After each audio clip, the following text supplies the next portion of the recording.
everyone and welcome back to the new vlog.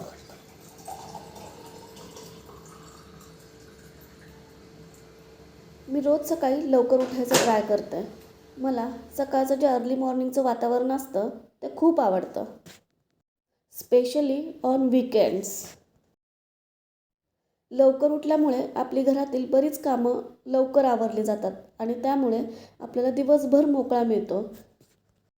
त्यामुळे आपल्याला आपली पेंडिंग कामं करायला टाईम मिळतो, आपल्या आवडीच्या गोष्टी करायला टाईम मिळतो.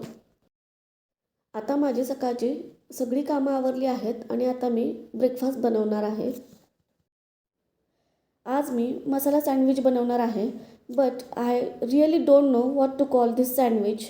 रेसिपी बघितल्यावर तुम्ही ठरवा काय नाव देणार आहात. खूप काही वेगळी रेसिपी नाही आहे ह्या सँडविचची, पण हेल्दी आहे, हाय प्रोटीन आहे. मग आज मी बनवणार होते तर विचार केला ही रेसिपी तुमच्याबरोबर पण शेअर करू.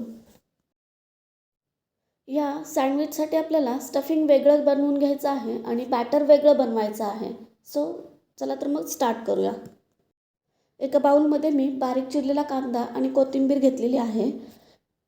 यामध्ये आता बेसन पीठ घालून घ्यायचं आहे. तर बेसन पीठ तुम्ही तुमच्या अंदाजाने ठरवा की तुम्ही किती सँडविचेस बनवणार आहेत, त्यानुसार तुम्ही बेसन पीठ घ्या. यामध्येच आता आपण हाताने थोडे क्रश करून ओवा आणि जिरं घालून घ्यायचं आहे. आणि ड्राय मसाले, थोडीशी लाल तिखट, थोडीशी हळद आणि थोडंसं मीठ घालून पाणी घालून याचं छान सैलसर असं बॅटर बनवून घ्यायचं आहे. खूप पण पातळ आणि खूप घट्ट बनवायचं नाही आहे. व्यवस्थित कन्सिस्टन्सी करायची आहे ह्या बॅटरची, जेणेकरून ते बॅटर आपल्या ब्रेडला आपल्याला लावता येईल. नाव बॅटर रेडी आहे. Let's move to the stuffing. स्टफिंगसाठी मी पनीर आणि चीज वापरलेला आहे. हे पनीर आणि चीज व्यवस्थित ग्रेट करून घ्यायचं आहे दोन्ही पण. यामध्ये मी red chilli flakes, mixed herbs, थोडंसं मीठ आणि ब्लॅक पेपर घातलेलं आहे.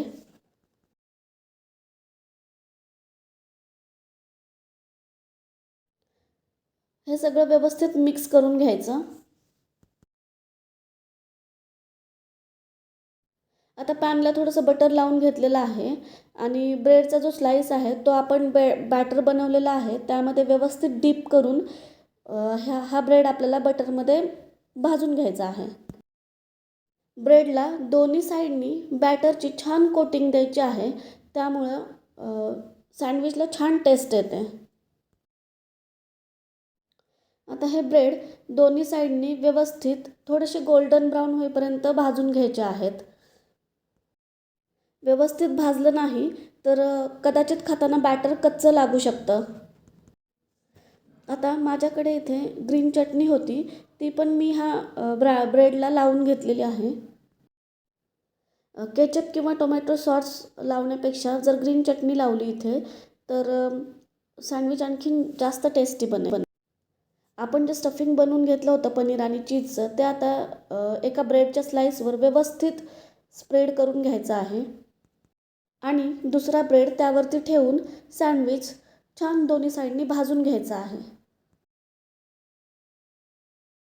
खूपच टेस्टी सँडविच बनतं हे. लहान मुलांना, मोठ्यांना सगळ्यांनाच आवडेल. नक्की ट्राय करून बघा आणि जर हे सँडविच तुम्हाला आवडलं तर सँडविचला काय नाव देणार हे पण मला कमेंटमध्ये सांगा.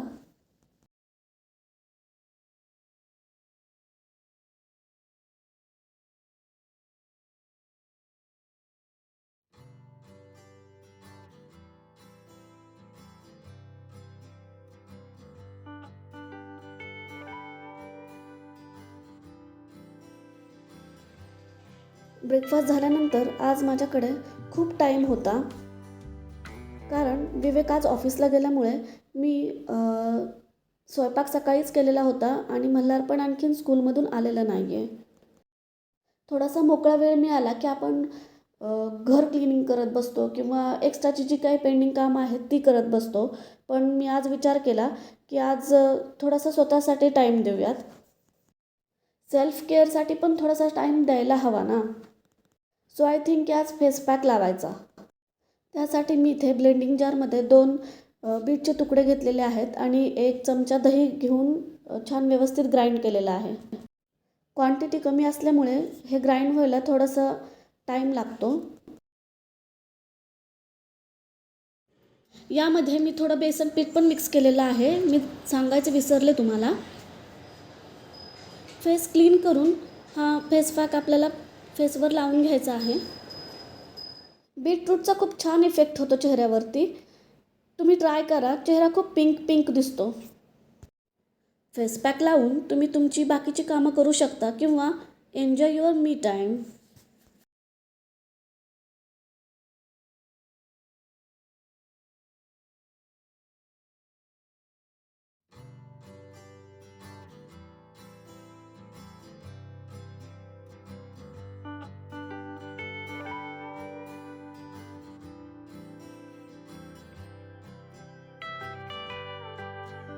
आज मला मल्हारला स्कूलमधून पिक करायचं होतं. सो मी पटकन रेडी झाले आणि विचार केला स्ट्रॉबेरी मिल्कशेक पिऊन जावं आणि मल्हार आल्यानंतर दोघं मिळून लंच करावा.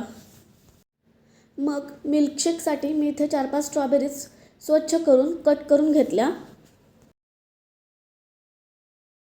ब्लेंडिंग जारमध्ये स्ट्रॉबेरीज, 2 चमचे दही, साखर आणि दूध घातलं.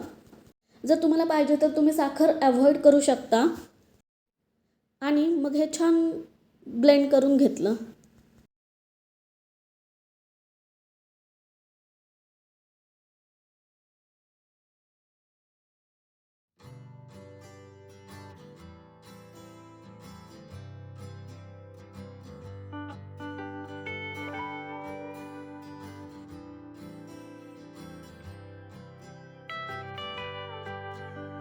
And our strawberry milkshake is ready.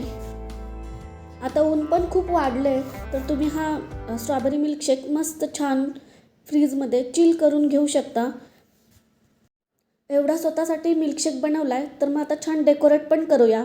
As I said, me time. तुम्हाला माझे व्हिडिओज कसे वाटतात, व्लॉग्स आवडतात का किंवा माझ्यासाठी काही सजेशन्स असतील तर मला कमेंट बॉक्समध्ये नक्की सांगा. आणि जर व्लॉग आवडत असतील तर लाईक, शेअर आणि सबस्क्राईब करायला विसरू नका. थँक्यू.